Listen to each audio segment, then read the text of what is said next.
Well, I'm delighted to say that joining me on the Godcast this week is Peter Smith. Now, Peter Smith is a man of many talents. He works for Sky Sports, covering football and many other sports over the years. He is also works in media and works with universities and does lecturing, but he is also a civil funeral celebrant. So, Peter, it's brilliant to get you on the Godcast. How are you doing? I'm fine, thank you, and thank you for having me on. Peter, we've got some commonalities that we've only just recently learnt is that we both went to the same school. We went to Edge End in Nelson. You're a few years older than I am, but we remember the same head teacher, Doc Proud. Have you got happy memories of your childhood growing up in Nelson? Oh, incredible happy memories of childhood in Nelson. Probably the happiest times of my life, really. If I think back to the happiest feeling, what was the most happiest and carefree in the sort of mid to early 1970s, really? Went to St. Paul's Primary School, lived in a wonderful environment on a back street in Nelson. Love the music of that era. Love everything about that era, really. Watched the big match revisited on ITV4 every week. A really, really wonderful childhood. Yeah. Edge End, no, nothing. 5 irrelevant years, really. But certainly primary school days at St. Paul's, quite incredible. It's interesting to say that the high school years were irrelevant. What would you put that down to, Peter? What was the thinking behind that? Because, and it happens all too often, and I would say this to anybody who's not academically brilliant doesn't mean to say you're a failure when you leave school. And I always felt, because it was drummed into you in the late 70s and early 80s, if you don't leave this school or if you don't possess so many O levels and A levels, and you haven't got a chance in life. And it sticks with you for a bit. And when you get older and wiser, you believe it's the biggest load of rubbish and the biggest load of nonsense ever. Anybody can be successful in life if you put your mind to it and you've got sensible parameters and you believe in yourself. Mm. I've never been asked about how many O levels I've got. You know, I've coached at universities. Nobody said to me, how many O levels have you got? When you're out on a story for Sky Sports and things are kicking off outside Anfield or Old Trafford or wherever, and you've got to get that story, the desktop ring up and say, what sort of O levels and A levels have you got? They just say, are you ahead of the game? What have you got for us? And there's so many different people in life that can do all manner of things. People who lose school without any great qualifications, but they can be brilliant in engineering or fantastic in woodwork, and they forge great careers and do all kinds of things. What I tell young people is that if I can do what I've done in my life and be the places, go visit the places that I've been professionally, anybody can do anything. And I firmly believe that. You need application. There's no point in messing around at school or messing around at college, university, or whatever. You know, you've got to be focused and you've got to be realistic. But I'm afraid for too many years after leaving secondary school, I had an inferiority complex that not good enough because I wasn't academically gifted, but I was gifted and good in other areas. And I've always used in life the strengths that I've got professionally and tried to do my best. And that's all anybody can do.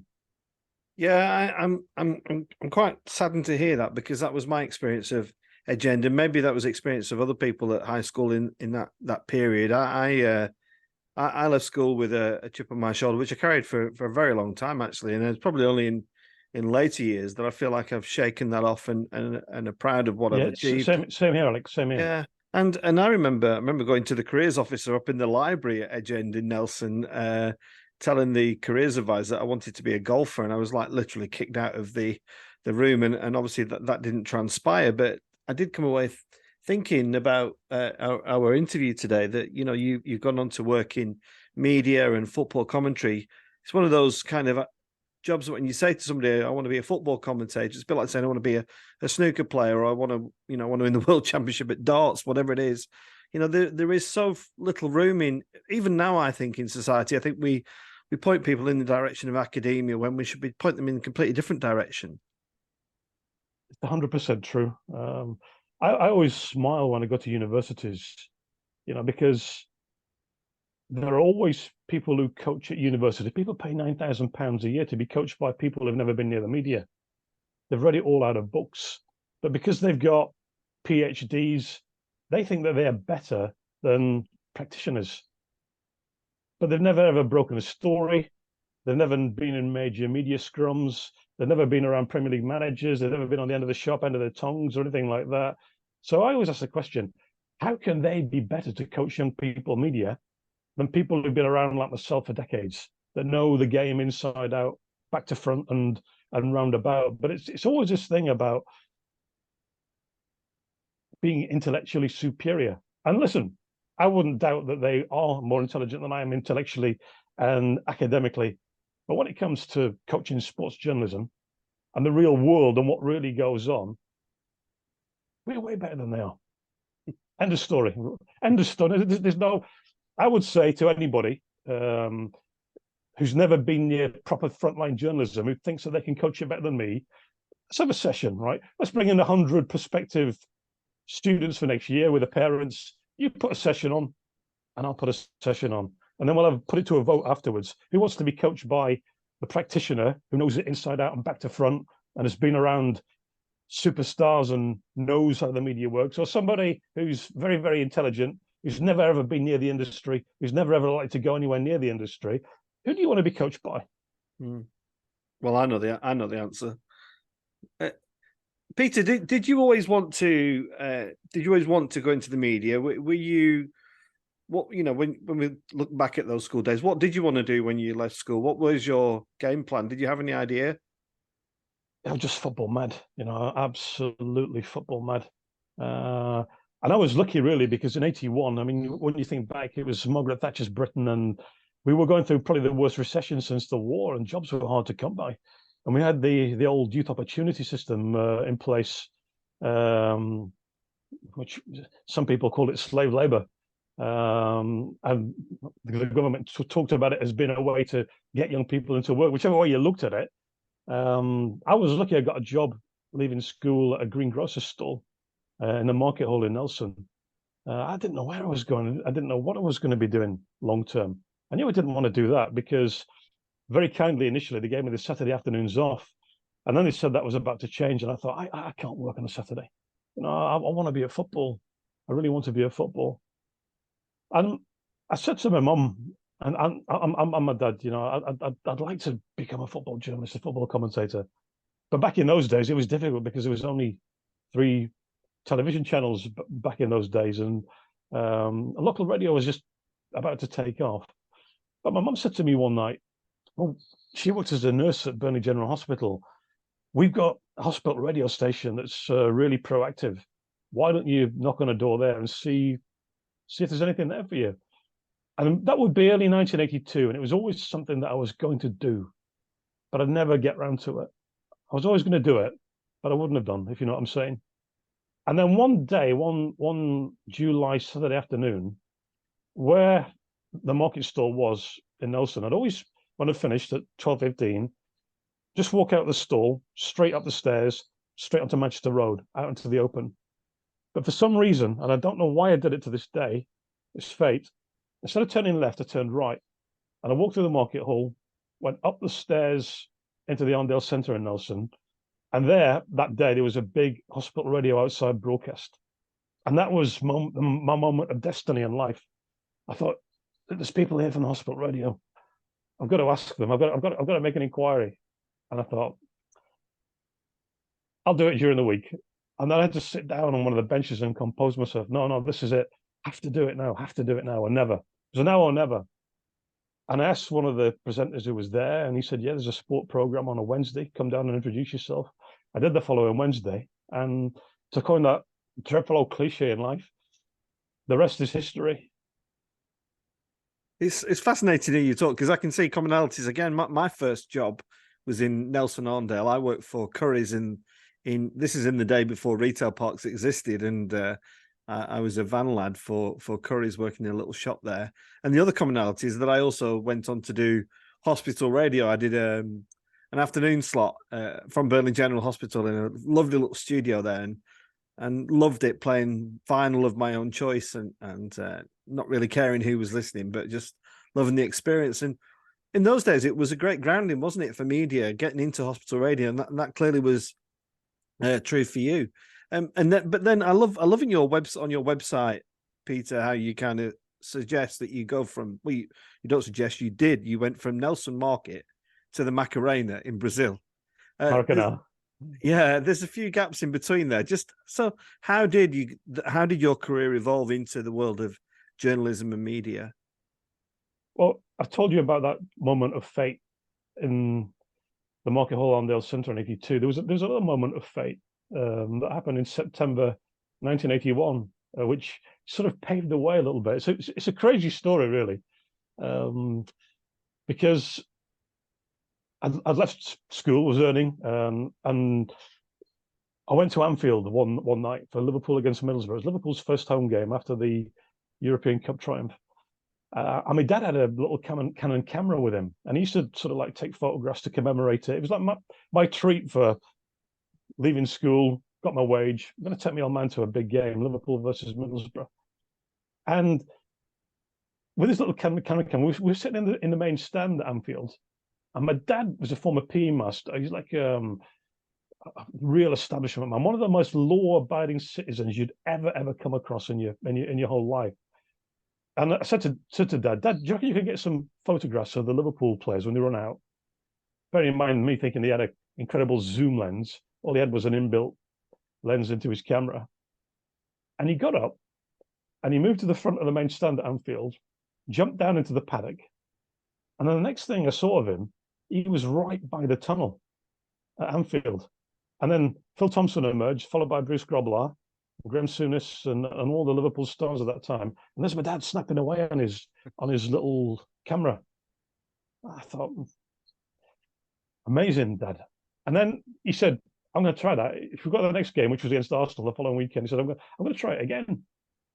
And he got down again. He started befriending himself with the stewards there. And Pat Jennings, the great Arsenal goalkeeper, came out. My dad stopped him and got a photograph. And he became part of the setup there. People accepted him. There's a guy called Derek Anderton who wrote a book, Tunnel Vision Anfield. I helped him promote it a couple of years ago, who was the head steward there. And my dad got summoned before him, and I thought my dad was going to get kicked out. But Derek took sort of pity on him and allowed him to stay and gave him an official bib every time we went to Anfield. So I thought, maybe with my dad having an insight into Liverpool, maybe I could get hospital radio interviews. And that's what happened.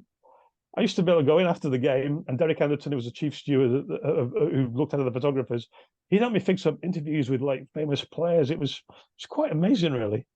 First interviews I ever did were with a massive Kevin Keegan fan in childhood. He was the first player I ever interviewed, along with Emlyn Hughes at a Rotherham Newcastle game in October 1982. Just an unbelievable start. Then I went all the way through, started commentating on some of the Burnley home games. Probably learned the art of football commentary on the worst ever football matches that were played at Turf Moor, because they were dreadful during the mid 1980s. They were,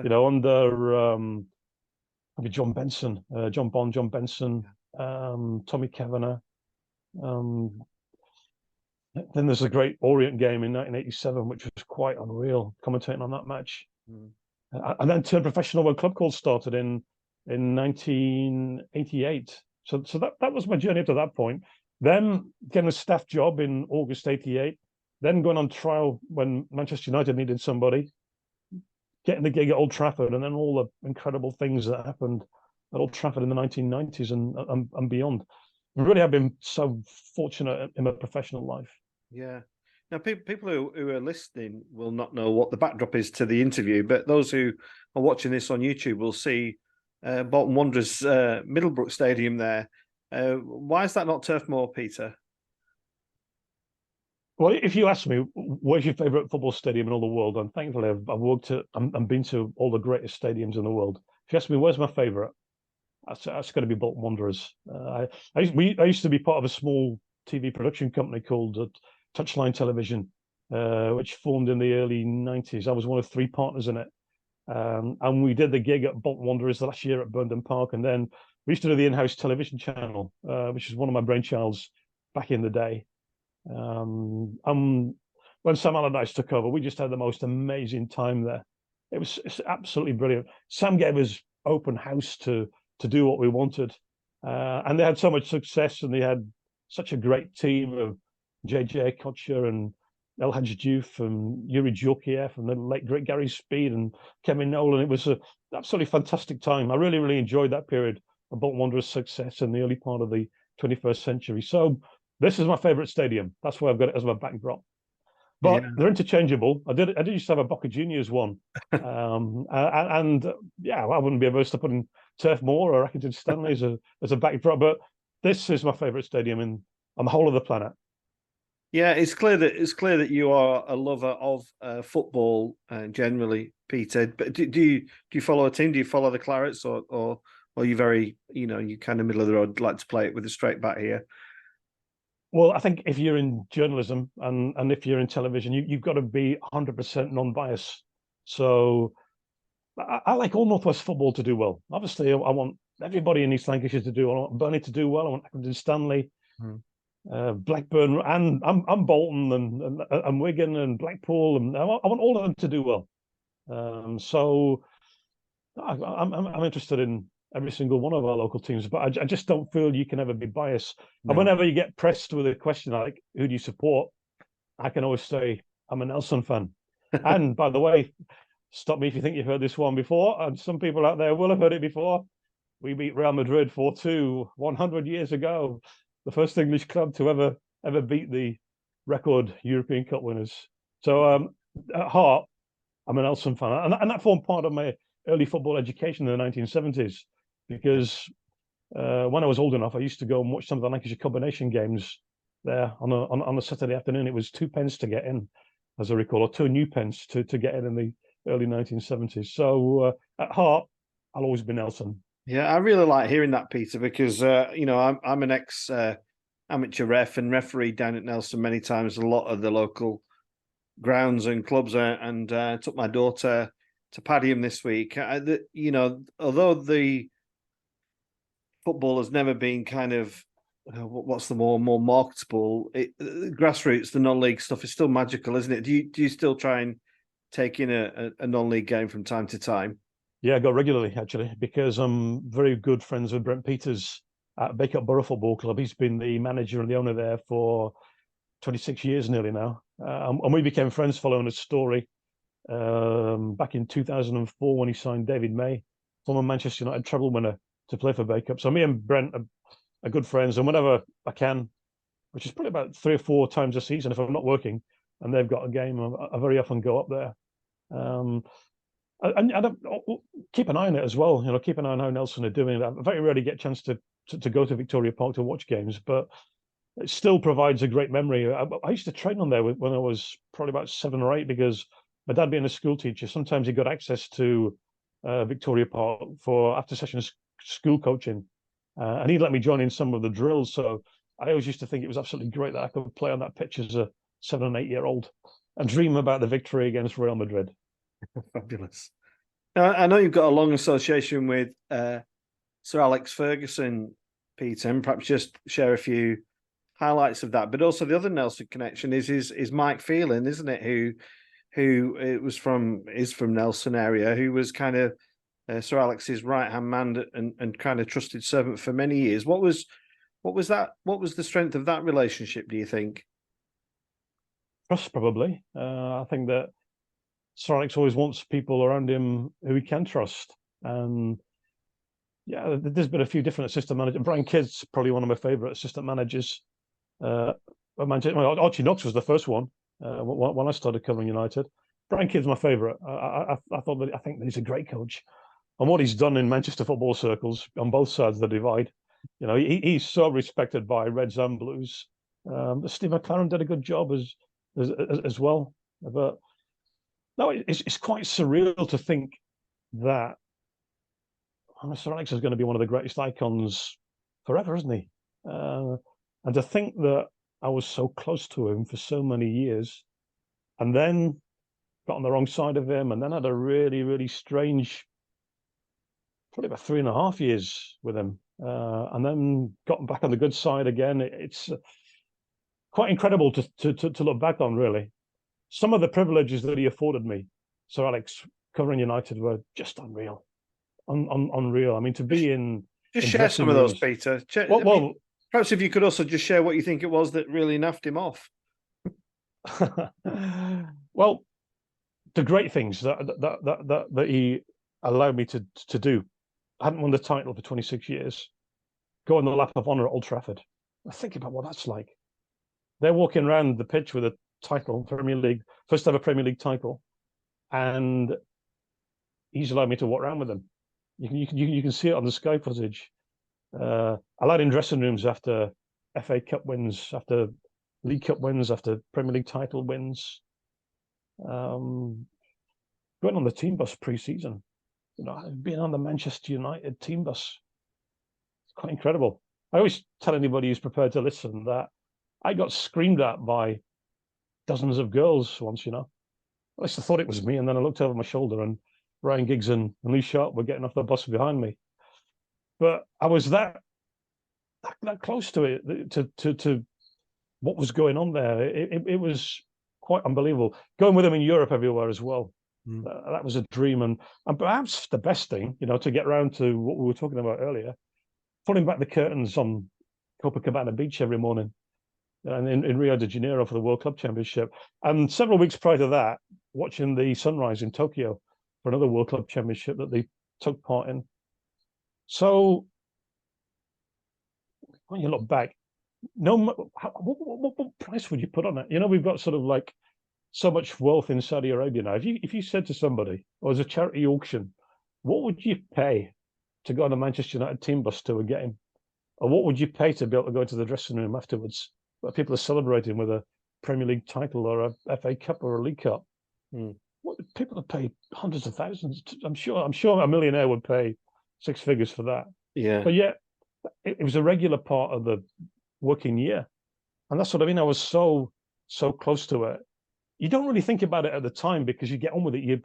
Part of it is you're still working and you still have to produce material for whoever you're working for, which in my case was Manchester United Club called Manchester United Radio at the time. And I didn't take it for granted or anything like that. But those 90s years were probably the best of my working life. I know I love working at Sky, but those 90s years were, as Tina Turner once sang, simply the best. Now listen, this modest Vic is not a journalist, but I can hear all the voices saying, "But why did they fall out? What was the cold shoulder?" So I've got to stick my journalistic head on, which I'm not. What happened? I'm intrigued to know. Can you tell us? Yeah, I can actually. I've written memoirs about it. I don't know whether, when and where, or if they'll get published, but I've written extensive memoirs about it because when I look back, it disappoints me. It really, really disappoints me.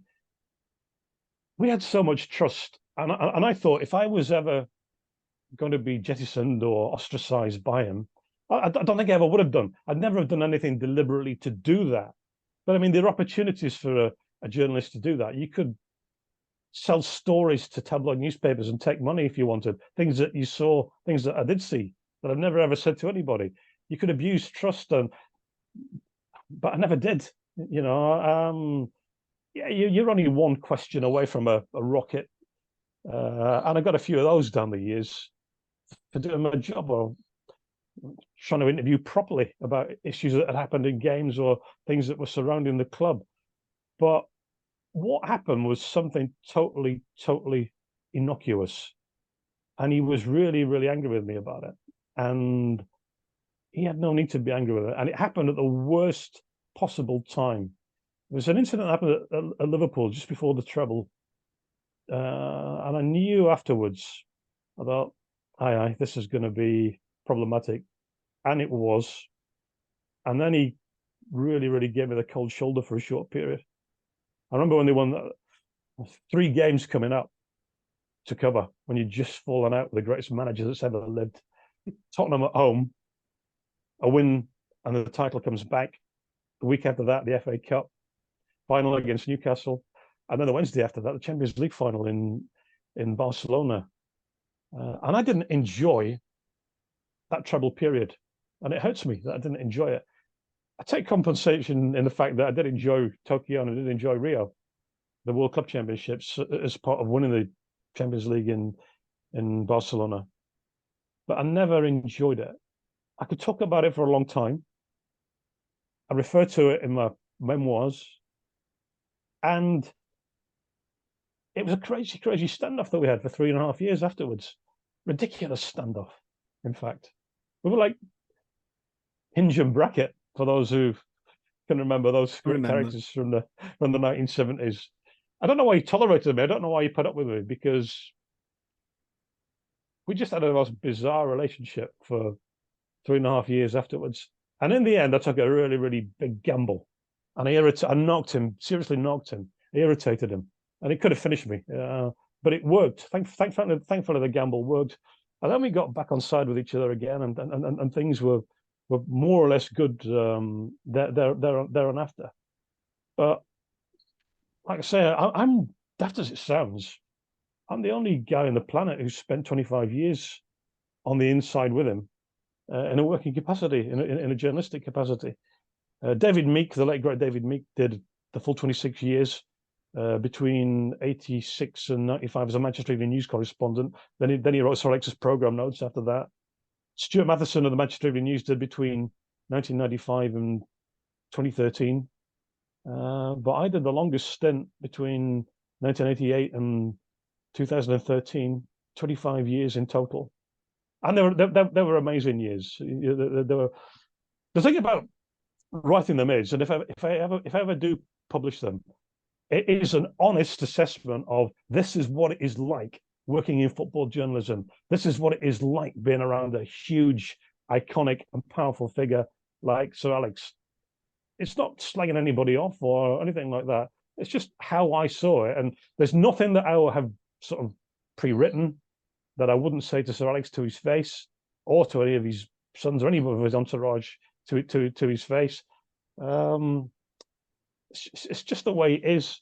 It's very, very difficult to sometimes explain. I always say that you only really, and the only people who understand the media properly and the football media properly are those who live it and those who are within it. There's so many nuances and so many intricacies. It can be very, very difficult to explain to people, or for people to grasp.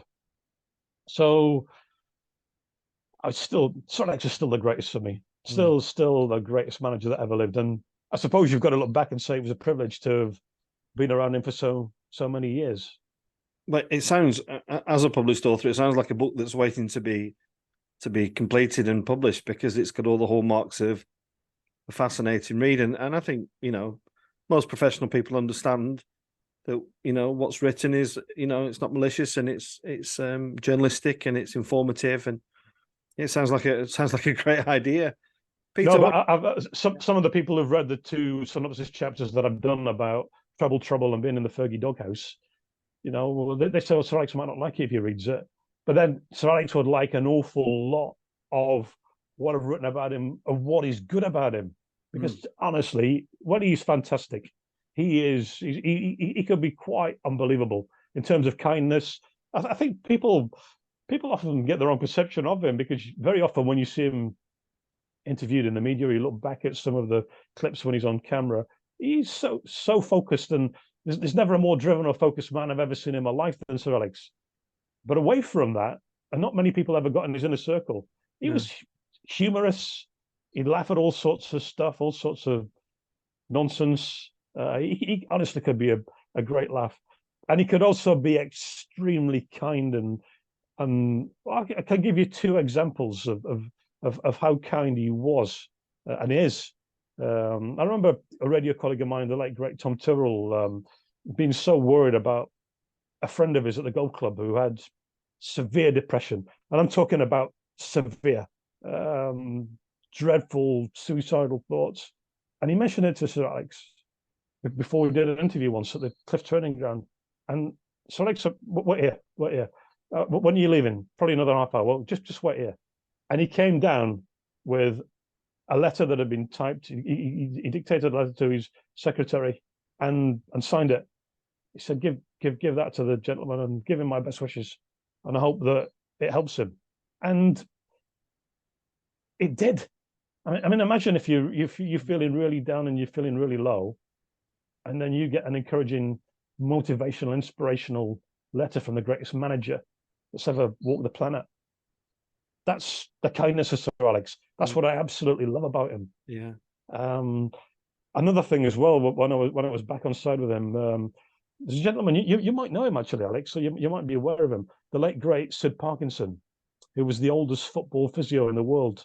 Yeah, I know the Uh, name. Yeah, I didn't yeah, know yeah, him. he was at Cone Dynamos. Yeah.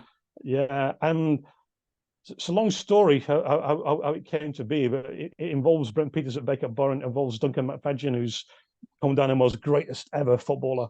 Um, but funny enough, after I met Brent when he signed David May, Brent talked about Sid Parkinson because we both knew him and said that he should get recognized by the Crown for 70 years devotion to non-league football as a volunteer physio. And I got Sid publicity on Sky Sports News, but then said to Sir Alex, could he come down in the tunnel afterwards? Would you have a few words with him? And I'm sort of fine, bring him down. So I did, and he was so, can you imagine the oldest physio in the world who's been around grassroots football all his life, walks down the tunnel, and there's Sir Alex. Said, how are you, mate? Come here, and shakes his hand and chats with him.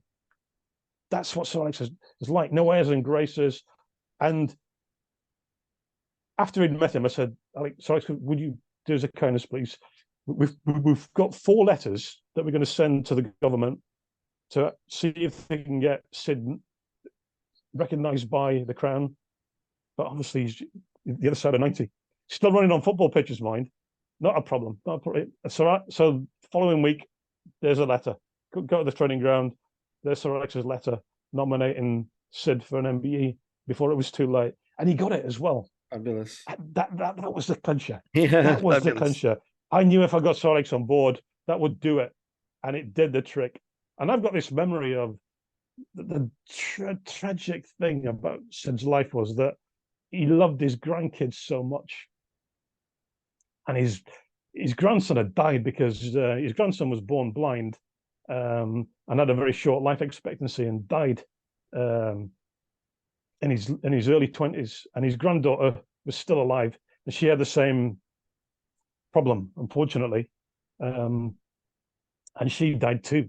He outlived both his grandkids, which is like, gosh. But we took him in a limo to Buckingham Palace, and myself, Brent Peters, and Duncan McFadden. And I've got this image in my mind of seeing Sid so happy with his granddaughter next to him with his MBE medal outside Buckingham Palace. And Sir Alex played a big part in that. And it's a great moment in time. Yeah. That the greatest manager that ever lived played a part in. So whilst to say, yeah, brilliant at times, yeah, not so brilliant at times. If I ever do publish it, it'll reflect everything.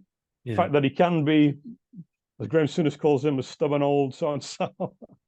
Yeah. And he can be just the best as well. Yeah.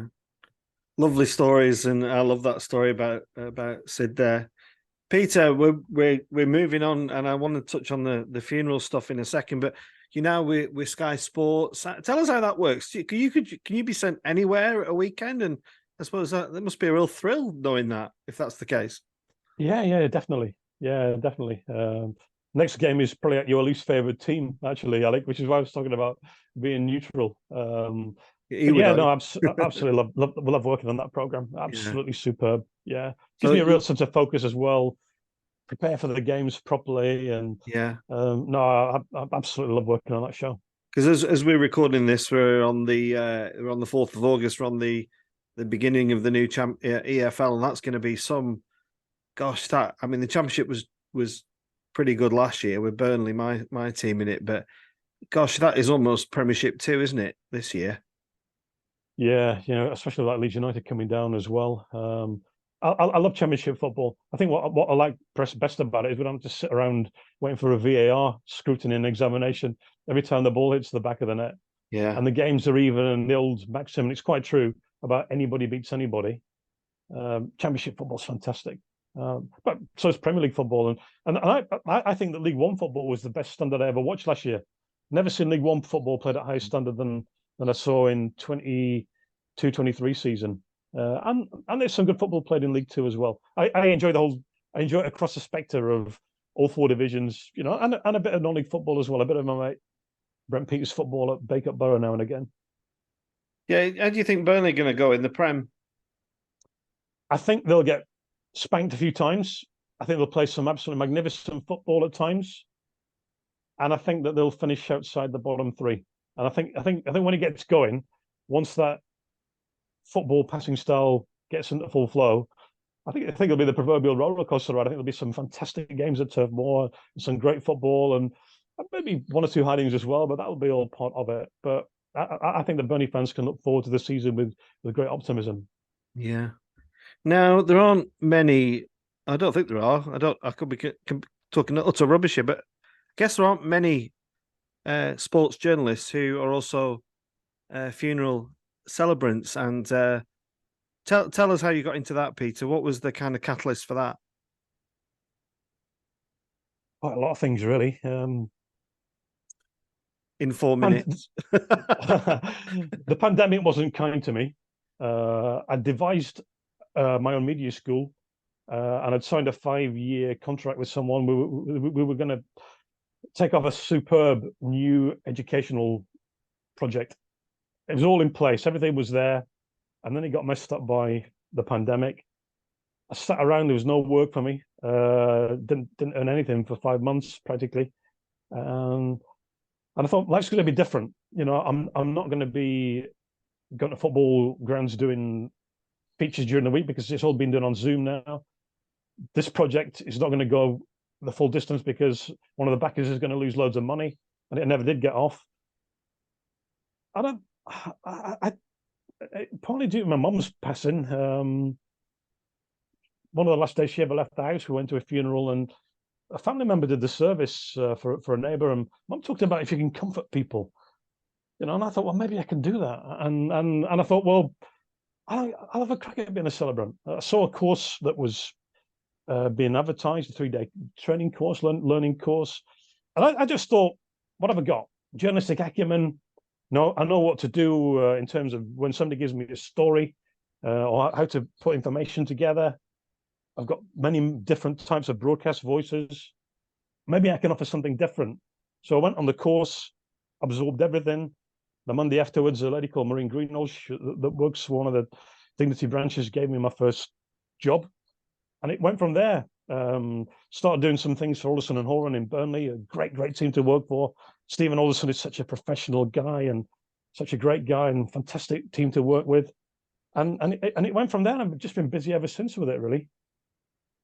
I guess I mean I've had many wonderful experiences, and just listening to you talk so passionately about football, that's clearly given you many wonderful experiences as well. But I guess you're going to concur when I say this: being able to walk with a family in a time of loss and grief is one of the greatest privileges that can be given. I get huge satisfaction.